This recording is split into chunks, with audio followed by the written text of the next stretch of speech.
Awwal jelete Mevlevi'nin fetvalarını açıklamaktan hakkında. Bir jelete mevzumuz da bolsa şüpheleri açıklamaklığının ehemmiyetinin hakkında. Elhamdülillahi Rabbil alemin. Ve salatu ve selamu ala seyyidina seyyidil enbiya vel mursalin ve ala alihi ve sahbihi ecmaîn. Bu mevzum hakkında men bundan valla iki tane jelete gurrun verdim. Hem Türkmençe hem Fars dilinde gurrun verdim. Mevzu ne mevzusunda bir Müslüman Beluç ahun doğulmalı ki olan dillerini şuna Mevlevi diyorlar.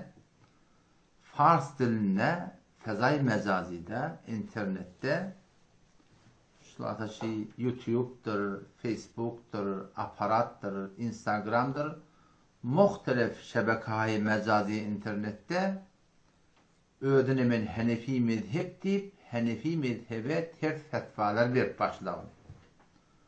O zaman ben şun aytyan keplerinin Hanefi mezhepte doğru değerlerini aytmaklığa alad edip hem Türkmençe hem Fars dilinde iki jelete gurrun verdim. Ama bu jeleteni görüyen ben yamaçladan avvakı jelete deyip başladım. Bana ne sebep bulur? Ben hakikatında Mevlevi'nin Hanefi mezhebe ters fetvaları verip başlandığından sonra ustadlar bilen şu hakkını ben maslahatlaştım. Ustadlar şeyler bir yağdayı var. Orada olan öylerde havar bağmıştık. Onun maslahat bilseniz ben şu hakkında keplecek oluyor neydi. O zaman ustadların bir dedim ben ödüm şu hakkında keplemekle niyet ettim. Yöne vakt icap etmedi. Vaktim olmadı. Seni göre cevap verecek olan cevap ver deyip sorduğunda ustadlara ben kesbe icaz ettim. O zaman iki jelete gurrun verenden sonra şu gurrunları yamaçladım ve ustadlarımı iyi verdim. Şeyde şunu bir kulak atsanız haytır maslahatınız olsa haytır intikadınız olsa bir aytmalı dak olsa deyip. Ondan ustadların bir bunu kulak atıp ondan sonra şu maslahatı verdi ki Cenab-ı Hafız sen veriyen gurrunun beter uzak. Oradan 20 minuttan 20 dakikadan geçiriyor. Sen şunu kıyıtkacık gurrun verdi.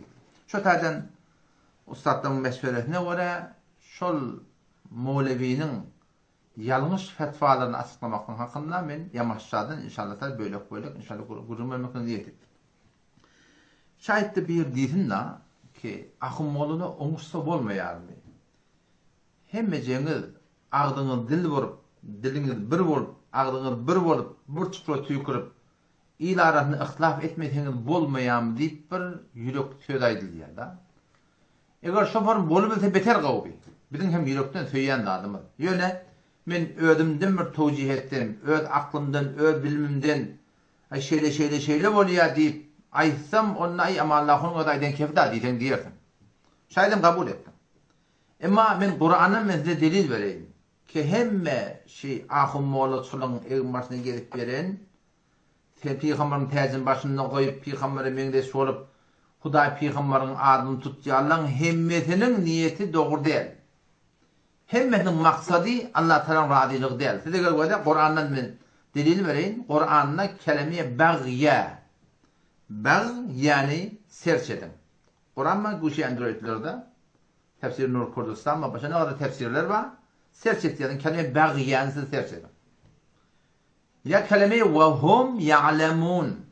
Cümle oluyor da. Şimdi serç edin. Wow, hum. İktiyab şıkılca. Ve hum ya'lemun. Hadan ki biliyeli diye ayettiği. Bagya diyen bakilçilik, görüpçilik, şöhretine gelmek, makamına gelmek diye ayettiği. Hayti bildiğiniz eğer şu Kur'an'dan şu iki tane lafz bagyani cümleyi ve hum ya'lemun serç ettiğiniz şu tarzda Kur'an'ın şahit vermekliği bilen şu gurrun açıklanıyor ki şu ulamaların, ahulların, moğulların adına ihtilaflar şu ulama, Huday Peygamber dediklerinin hemmesinin niyetinin doğru değerli Kur'an'ın belli oluyor. Belki ne kadarların adının idnalığı, makamının idnalığı, mensebinin idnalığı, riyasatının idnalığı, şöhretin idnalığı, dünyanın idnalığı belli oluyor.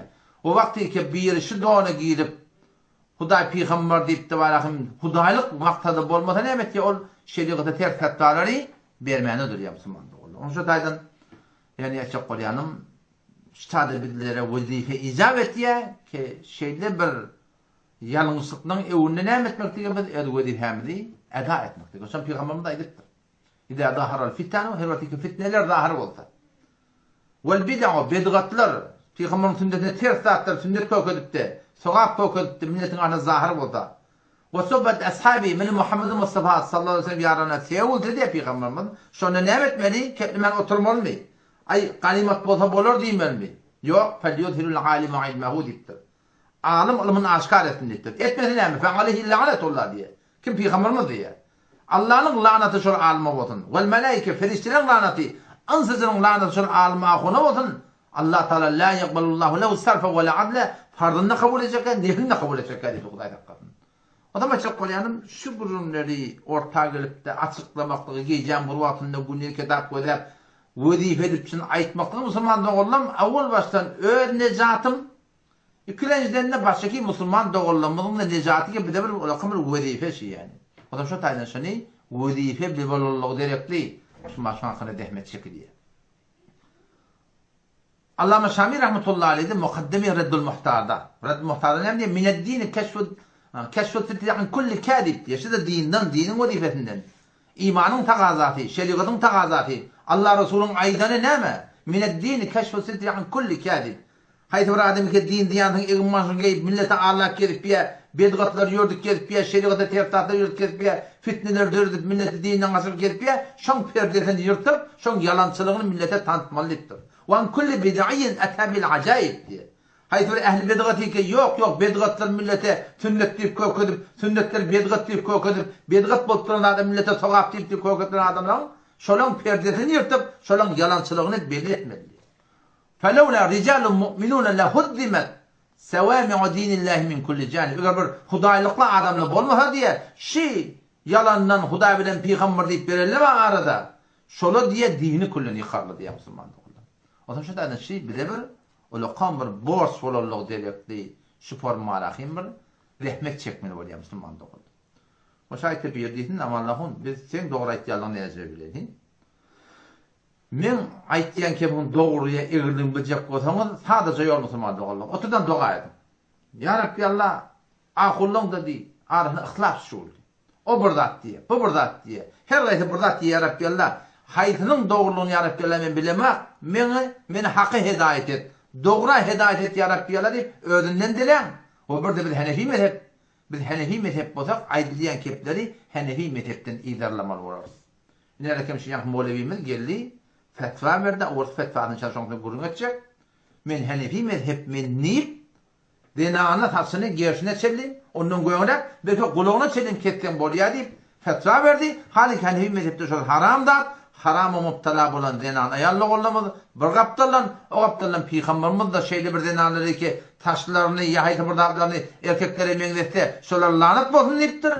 İnşallah inkizese şol gurjunlary açyklap başlar. Allah Taala menden hem kabul etsin, hem ejemden hem wadiweti din diýanatda rahmet çekmek. Bu sonuçta inşallah Taala bir dua edin, bir da edin kepleri Hanefi mezhepden izah inşallah Taala şonun bereketine dünya ahiretine abad bolar. Ve bizi dinin nabasında Müslüman doğulan Allah başarmalı inşallah Teala. Vesselamu aleyküm ve rahmetullahi ve berekatuhu.